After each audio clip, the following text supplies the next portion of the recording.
नमस्कार, मी प्रियांका सावंत। आपल्या लाईकली मी या चॅनलवर तुमच्या सगळ्यांचे मनापासून स्वागत आहे।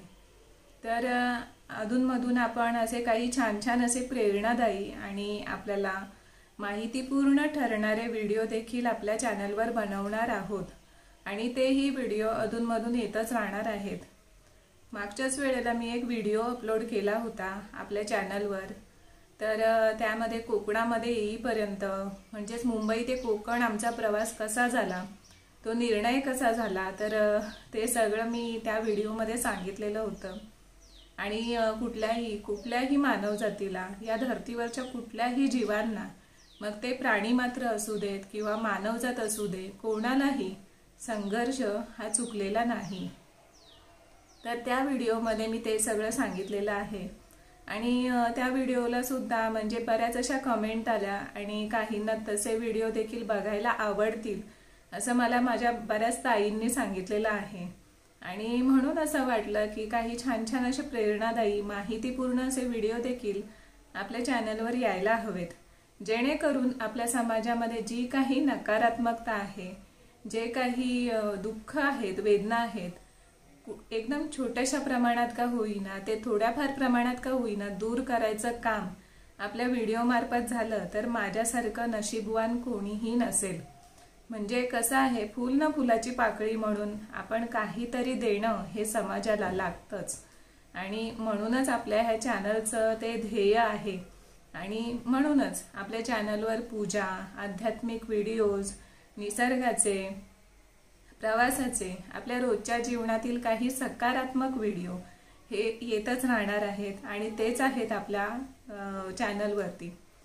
तर सगळ्यांचा उद्देश हा सकारात्मकच आहे।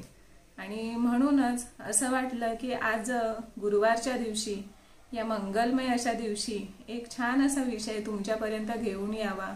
आणि आज छान असा आपला स्वामी महाराजांचा दिवस आहे, तर म्हटलं काही विचार तुमच्यापर्यंत घेऊन यावेत। कसं आहे, आध्यात्मिक जीवन बोलायला जेवढं सोपं वाटतं तेवढा तो प्रवास खडतर असतो, कठीण असतो। म्हणजे बऱ्याच वेळा आपण पाहतो की या मार्गामध्ये खूप जण आले आणि अर्ध्यावर हा प्रवास करता करता अर्ध्यावर तो मार्ग मध्येच बंद करून किंवा तिथेच फुल स्टॉप घेऊन मोकळे झाले। तर बऱ्याच वेळा आपण पाहतो की आध्यात्मिक जीवनामध्ये प्रवास करता करता माणसाला कधी कधी मनस्ताप होतो, कधी कधी तो त्रास मोठा वाटायला लागतो। काही परीक्षांचा काळ असतो, काही नकारात्मक विचारांचा काळ असतो, संकटांचा काळ असतो, ज्याची नावं बरीच असतात। आणि म्हणूनच त्या माणसांना असं वाटतं किंवा कोणाला असं वाटू शकतं की पहिलं जे आयुष्य होतं ते ठीक होतं आणि आता आध्यात्मिक मार्गावर आल्यावर, आपण आपल्या गुरूंच्या सेवेत आल्यावर हा परीक्षांचा काळ झपाट्याने का वाढत आहे। आणि कसं कठीण होऊन बसतं काही लोकांना की सतत परीक्षांना तोंड देणं, सामोरं होणं, जाणं हे कठीण वाटतं। आणि म्हणूनच ते काही जण असतात ते आध्यात्मिक मार्गावर हा प्रवास जो आपला असतो तो कायमस्वरूपी करत नाहीत, मध्येच ते सगळं सोडून देतात। म्हणजे जी काही पूजा अर्चना असते, जे काही जप ध्यान असतं, वाचन पठन श्रवण आणि आपल्या गुरूंचं नामस्मरण, आपल्या गुरूंवर असणारा विश्वास, श्रद्धा, भक्ती हे सगळं त्यांचं कमी होत जातं। तर हे सगळं पाहिलं ना किंवा अनुभवलं आणि कोणाच्या तोंडून ऐकलं की मनाला एकदम वेदना होतात।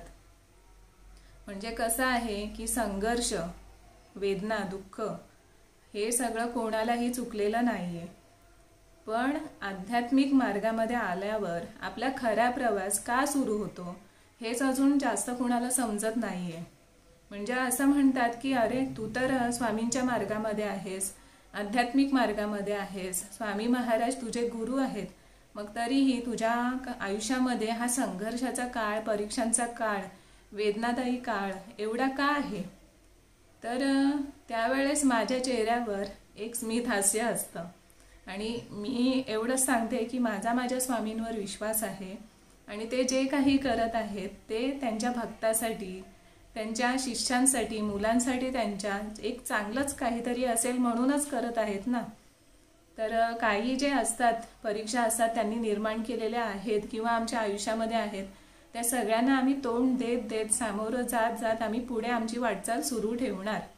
पण आम्ही स्वामींवर विश्वास हा कायमस्वरूपी ठेवणार. तर हेच माझं सांगणं असतं. पण कुठे कुठे नकारात्मकता आपल्या समाजामध्ये एवढी असते ना की त्यांना म्हणजे नकारात्मकतेमध्ये पूर्ण ओढले जातात ती माणसं आणि आध्यात्मिक मार्गापासून, या खऱ्या आयुष्यापासून, सुखद आयुष्यापासून दूर होऊन जातात. आणि मला एकच माझं सांगणं आहे की प्लीज असं करू नका. आता कुठे कुठे काही घरांमध्ये स्वामींची प्रतिमा असते, प्रेम असते, कधी मूर्ती असते आणि आता हल्ली ते वटवृक्षाच्या खाली स्वामींची छान अशी मूर्ती येते, तर ते देखील बऱ्याच लोकांनी घेतलेलं आहे. पण काही जण फक्त शोसाठी आणून ठेवतात घरामध्ये आणि त्यांच्याजवळ दिवाबत्ती केली जात नाही किंवा काय, आणि का म्हणजे फक्त हात जोडायचं पूजा वगैरे करताना आणि बस इथपर्यंतच असतं. तर हे सगळं बघून आहे ना कधी कधी मनाला खूप दुःख होतं की ना समाजामध्ये अजून म्हणजे कितीतरी शिकण्यासारखं बाकी आहे समाजाचं. बऱ्याच सकारात्मक गोष्टी अजून कोणाला माहीतच नाही आहेत आणि म्हणून असं वाटलं की त्याबद्दल काहीतरी थोडं सांगावं आपल्या व्हिडिओच्या मार्फत. तर आध्यात्मिक जीवन म्हणजे जेवढं तुम्हाला कठीण वाटतं ना तर तेवढं कठीण नाही आहे. हा आहे कठीण, कारण वाटू शकतं की परीक्षांचा काळ मोठा आहे, कधी कधी आयुष्यभर या परीक्षा संपतच नाहीत. पण या मार्गामध्ये स्वामी महाराज आपल्याला का निवडतात याचा कधी विचार केला आहे का? तर स्वामी महाराज खूप क्षणिक लोकांना निवडतात. भक्त तर सगळेच होतात स्वामी महाराजांचे, पण क्षणिक लोक जी असतात ना खरे भक्त, तेच टिकून राहतात या मार्गावर. तर त्यांच्यामध्ये ती स्वामी महाराजांना ती ताकद दिसते, त्या भक्तांमध्ये ती तेवढी क्वालिटी दिसते आणि म्हणूनच स्वामी महाराज त्या भक्तांची सतत परीक्षा घेतात, त्यांना सतत निरखतात आणि ते भक्त जेवढे त्या परीक्षांमधून पुढे जातात ते सगळेजण एकटेच जात नाहीत. तर स्वामी महाराजांची त्यांच्या सोबत साथ असते, त्यांच्या पाठीशी त्यांची साथ असते आणि म्हणूनच स्वामी महाराज म्हणतात ना की भिवू नकोस, मी तुझ्या पाठीशी आहे. ते उगीचच म्हणत नाहीत ना. आणि म्हणूनच आपण आपल्या गुरूंवर विश्वास ठेवायला हवा. आणि परीक्षांचा काळ हा कशासाठी असतो? तर आपल्याला खंबीर करण्यासाठी असतो, खंबीर बनवण्यासाठी असतो. आपण खूप असं म्हणजे साधारण आयुष्य जगू नये, कारण एखाद्या भक्ताचं, एखाद्या शिष्याचं आयुष्य हे कधीच साधारण नसतं आणि जो खरा भक्त असतो ना त्याला बऱ्याच परीक्षांमधून खूप पुढे जावं लागतं आणि ह्या ज्या परीक्षा असतात ना त्या माणसाला त्याचं आयुष्य चांगल्या पद्धतीने जगण्यासाठी बरंच काही शिकवत असतात. आणि म्हणूनच स्वामी महाराज आपल्या आयुष्यामध्ये बऱ्याच अशा परीक्षांचा काळ आणतात आणि त्या परीक्षांमधून आपण काही ना काही शिकत जातो. आपल्याला माणसं कळतात, आपल्याला समाज कळतो, आपल्याला हे जग कळतं, काय चांगलं काय वाईट, काय सकारात्मक काय नकारात्मक हे सगळं काही समजतं. म्हणूनच आध्यात्मिक मार्ग हा आपल्या प्रत्येकाच्या जीवनात असायलाच हवा, कारण या मार्गावर आल्यावर आपल्याला आपलं जीवन खऱ्या पद्धतीने जगण्यासाठी बळ मिळतं. आणि म्हणूनच भक्ती असेल, श्रद्धा असेल, विश्वास असेल तर तुम्ही आपल्या गुरूंना कधीच सोडणार नाहीत किंवा कधीच कुठल्या सिच्युएशनला, परिस्थितीला तुम्ही घाबरणार नाहीत, असा माझा दाट विश्वास आहे.